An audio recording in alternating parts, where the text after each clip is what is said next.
Salam sejahtera. Terima kasih Tuan Yang di-Pertua. Dalam ucapan perbahasan kajian separuh penggal RMK 12, saya ingin memberi tumpuan fokus kepada dua perkara berikut. Pertamanya industri dan pelaburan dan seterusnya jurang antara wilayah ataupun negeri. Mengenai industri dan pelaburan, saya ingin menyentuh tentang kejayaan Malaysia setakat ini, cabaran dan cadangan pembaikan. Sebelum itu saya ingin mengucapkan tahniah kepada pihak kerajaan khususnya MITI di atas pelancaran The New Industrial Master Plan 2030 ataupun NIMP 2030 pada tahun 2022 yang lalu. Dalam hubungan ini saya ingin memetik forward oleh Yang Amat Berhormat Tambun dalam buku NIMP 2030 berbunyi, Malaysia has progressed remarkably since Third Industrial Master Plan 2006-2020 dengan izin. During this period, the manufacturing sector has contributed significantly. That is 24% of Malaysian GDP, demonstrating its significant role in shaping the nation economy. Terima kasih Yang Amat Berhormat Tambun kerana mengiktiraf peranan dan jasa kerajaan-kerajaan sebelum ini. Sebenarnya inilah sepatutnya yang berlaku.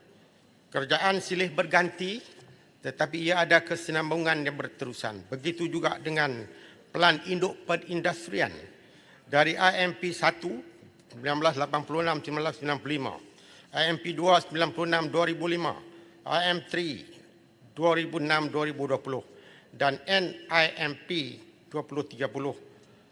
Sepatutnya ia disebut IMP 4. Tuan Yang Pertua, saya ingin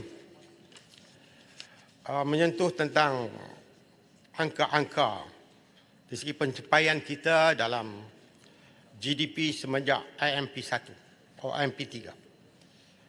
Pada tahun 2005, pendapatan daripada GDP manufacturing sector ialah 150 bilion. 2020 meningkat 308 bilion. 2022 364 bilion. Peratus kepada GDP daripada 24% hingga 30%. Satu pencapaian yang amat cemerlang. Dari segi ekspor, kalau 2005 534 bilion, sekarang 1.55 trilion. Dan begitu juga jumlah trade buat masa ini, trade kita ialah 2.48 trilion ringgit. Semuanya ada kait mengait antara satu sama lain. Antara hasrat NIP 30 ialah untuk menjadikan Malaysia muncul sebagai global leader dalam pembangunan industri. Sasaran pelaburan ialah 30 bilion setahun, iaitu peningkatan 64% setahun. Dan ia mampu dicapai melalui pembangunan Malaysia Industry Capacity dan resilient for long-term sustainable growth, ESG included. Pelaksanaan strategi seperti memperkukuhkan rantaian domestik industri dan meletakkan industri Malaysia pada kedudukan lebih tinggi dalam rantaian nilai peringkat global. Dalam perkara ini saya ingin menyentuh tentang kerjasama antara kerajaan negeri dan kerajaan persekutuan. Ia amat penting bagi menjayakan pelaburan. Persekutuan perlukan negeri untuk menyambut pelabur. Takkanlah kerajaan persekutuan nak melabur di Putrajaya, membina kelang di Putrajaya. Dia perlukan negeri. Kedua-duanya ada peranan dan tanggungjawab. Jadi tak perlulah kita berebut-rebut untuk mendapat kredit. Saya nak bagi satu contoh yang klasik tentang perkara ini. Sebuah syarikat yang bernama Infineon dan beroperasi di Taman Teknologi Tinggi Kulim. Sebenarnya ia bercadang berhasrat untuk membesarkan kelang mereka dengan pelaburan 25 bilion sejak lebih pada 1 tahun yang lalu. Tetapi apa yang kita dengar selepas itu ialah Yang Amat Berhormat Tambun kata mereka sanggup datang kerana kerajaan perpaduan. Dia tidak kerana kerajaan perpaduan, dia kerana semua kerajaan yang bekerja sebelum dan juga sekarang. Jadi itu perkara yang amat penting. Dan Infineon ini ia akan mengeluarkan semiconductor ataupun wafer fabrication silicon carbide yang akan memberikan tenaga yang lebih kepada wafer tersebut. Tuan-tuan dan tuan yang bertua, dalam masa yang sama saya ada beberapa syarat bagi memantapkan lagi NIMP 2030 ini. Antaranya ialah membangunkan lebih banyak kawasan industri di luar bandar. Dengan ini yang membuka peluang pekerjaan kepada bandar, mengurangkan dan elak sama sekali ketergantungan kepada kerja asing, memaju ekonomi luar bandar sekaligus merancangkan pembangunan luar bandar dan mampu meningkatkan pendapatan bulanan isi rumah matlamat pada 2025 iaitu RM10,065. Mencapai pembangunan pendistrian yang seimbang. Peruntukan untuk naik taraf infrastruktur industri harus dinaikkan. 17.6 juta yang disebutkan adalah tidak mencukupi.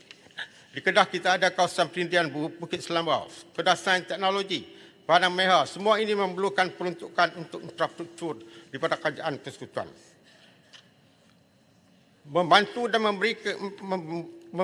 memberi peruntukan bagi pembangunan pembesaran taman-taman teknologi tinggi Kulim. KCP ini adalah hub industri E&E Malaysia di samping Pulau Pinang. Dan untuk bantuan semua permintaan di atas, juga jika diluluskan akan membantu Kedah menjadi sebuah negeri maju pada 2030 standing dengan negeri-negeri maju yang lain. Tuan yang bertua, kerana masa terhad, saya nak lompat sikit. Iaitu perkara yang kedua berhubungan jurang antara wilayah ataupun negeri. Ini disebut dalam bab 5 menuju ke arah wilayah seimbang. Pertumbuhan ekonomi mesti bersifat inklusif. Sebarang perbezaan politik tidak boleh dijadikan halangan dalam apa jua pembangunan ekonomi jika benar kerajaan kelas mahu Malaysia menjadi sebuah negara yang mampan, sejahtera dan penduduknya berpendapatan tinggi. Hari ini, jurang kekayaan ekonomi antara negeri semakin melebar, tetapi isu ekonomi wilayah tidak dijadikan tonggak utama oleh kerajaan PHBN. Sedangkan inilah segmen yang sepatutnya diberikan perhatian serius bagi memastikan sasaran ekonomi negara mampan, sejahtera dan berpendapatan tinggi. Dan dia dapat dicapai dalam masa yang lebih pangkas. Ketika ini, sekitar 62% KDNK negara adalah disumbangkan oleh 5 buah negeri, iaitu wilayah Persekutuan Kuala Lumpur, Selangor, Pulau Pinang, Johor dan Melaka. Negeri-negeri ini dipanggil lokomotif ekonomi negara oleh para sarjana. Tetapi bagaimana dengan nasib negeri-negeri yang lain yang berada dalam zon pertumbuhan pendapatan yang rendah? Jurang perbezaan 9 negeri ini dengan 5 negeri lokomotif sangat jelas dan ketara. Masalah ini tidak boleh dibiarkan berterusan dan perlu ditandangkan dengan cepat mungkin supaya negeri-negeri ini akan standing dengan negeri-negeri yang lain yang maju. Pelan strategik pembangunan negeri mesti diwujudkan kerana kerjasama peruntukan negeri, persekutuan dan negeri mesti diperkukuhkan dan Kementerian Ekonomi tidak boleh hanya bersifat Putrajaya sentrik. Sasaran pertumbuhan ekonomi dan pembangunan khususnya negeri tentu perlu diangkat serta diuat-uatkan. Pelaksanaan serta kemajuan setiap program juga mesti dipantau dan dilaporkan. Janganlah sesekali dipinggir atau didiamkan. Janganlah ada kenyataan yang menuduh kononnya negeri tertentu tiada perancangan ekonomi yang baik hanya kerana marah dengan keputusan pilihan raya. Kerana semua itu hanya menembak kaki sendiri dan membuktikan kepimpinan PHBN ini syarat dengan dendam kesumat politik sehingga gagal mentadbir negara secara adil dan saksama. Dalam hubungan ini saya memohon kepada kerajaan persekutuan supaya mempertimbangkan dengan seadil-adilnya dan meluluskan projek lapangan terbang KHP di Sidam Kedah. Bercakap mengenai nadir bumi ataupun RE. Saya nadir RE ini dia penting untuk pembuatan bateri magnet dan alat elektronik. Saya berharap agar negeri Kedah diberikan keutamaan bagi membangunkan industri RE ini dari huluan hingga ke hiliran. Rakyat Kedah mahu pendapatan yang dapat diperoleh oleh negeri-negeri Sarawak, negeri-negeri seperti Sarawak, Sabah dan Terengganu melalui industri petroleum diperoleh juga oleh negeri Kedah.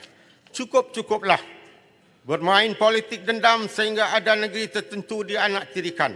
Malaysia ini dibina dengan sokongan negeri-negerinya dan kesemua bidang kuasa dan tanggungjawab kerajaan sudah termaktub dalam perlembagaan dalam jadual ke-9 Senarai Perundangan dengan 3 kaedah pembagian kuasa.